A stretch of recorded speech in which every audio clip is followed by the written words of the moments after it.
Have you ever longed for your D&D sessions to feel elevated by music in the same way as those epic scenes from your favorite movies and video games?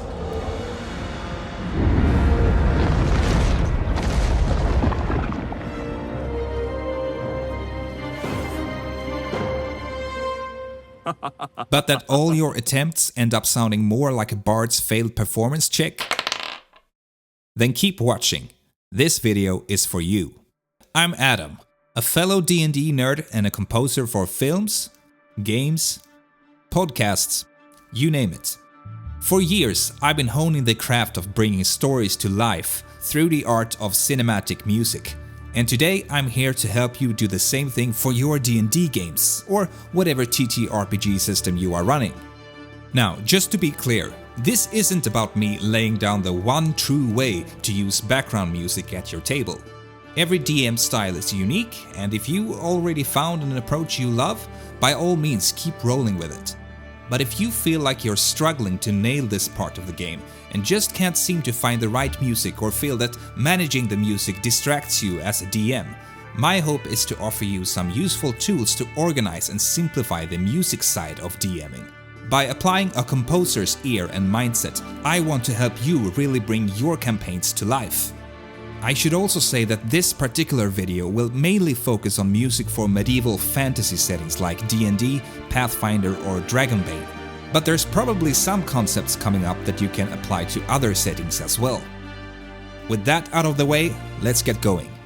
First off, what are we really looking for in the music we use during our games?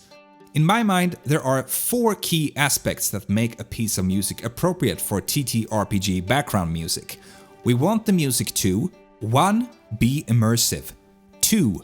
Fit the current scene, 3. Not be distracting.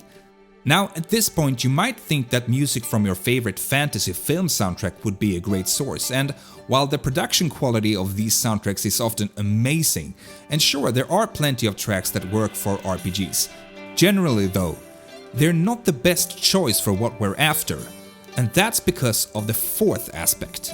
We want it to be relatively static in intensity. You see, film is a linear medium. The music is usually composed to match the changing plot of the movie, which is then reflected in the music that ends up on the soundtrack album. And when you use these soundtracks in your game, you're dealing with music that might change dramatically without any cue from your story at the table. And that can be really distracting. If you have to tell your players to ignore the music's random shifts, it's no longer immersive, and it can put them right out of the experience. This is why we want music that's more static in intensity, so that you, as the DM, have control over when those dramatic shifts happen in response to your story. And unsurprisingly, the best source of music that hit all these notes tend to come from video game soundtracks. Some of my personal favorites for TTRPGs are from games like The Witcher 3, Kingdom Come Deliverance, and the Assassin's Creed series, to name a few. And if you want to go even further in terms of adaptivity in your music, there are apps like Pocket Bard, for example, where with just a few simple inputs, you can make the music adapt to your story on the fly. It's a fantastic option for those who prefer a bit more automation in their sessions. Personally though, what I usually end up using is Spotify. As a film music nerd, I have a very specific idea of how I want my games to sound, and I find that putting together my own playlists give me the most control over everything. It's all about weighing the adaptivity an app offers against the customizability I get from curating my own tracks. Plus, Spotify is a service I'm already paying for, so it's just convenient for me. But what type of music playlist do you actually need then when running your games? In my experience, there are 5 essential music playlists you should always have ready to go when running your sessions. Of course, you can always expand your music repertoire with more specific playlists for unique scenarios, but these 5 are a great starting point. Now, to figure out which playlist to use at any given moment, we first need to answer a couple of key questions. First question: are we in a fight? If the answer is yes, then it's time for combat music. Personally, I like to have 2 different combat playlists ready to go: light combat and heavy combat. The light combat playlists consist of music similar to what you're hearing right now.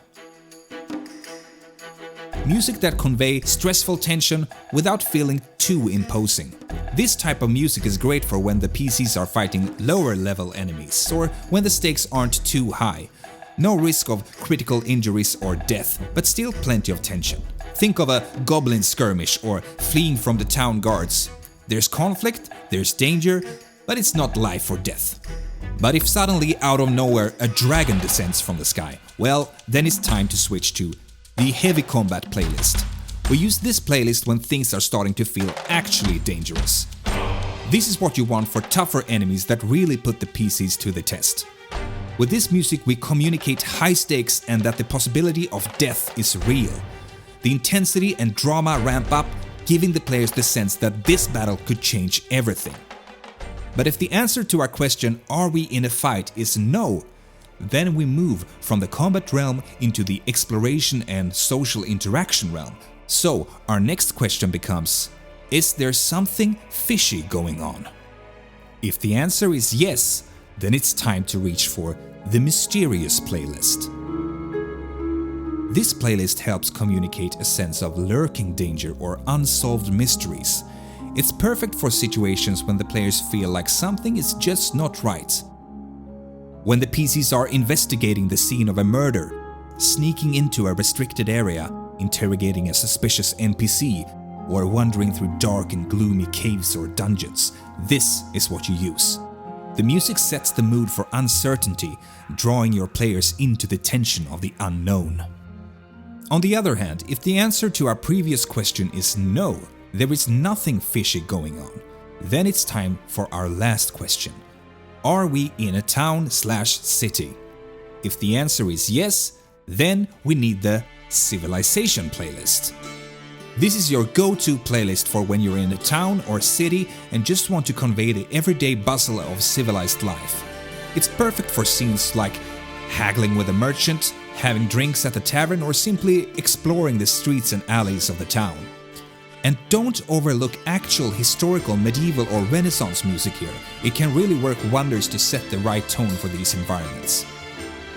And then, if the answer to our last question is no, we're not in a town or city, then we move on to the wilderness playlist.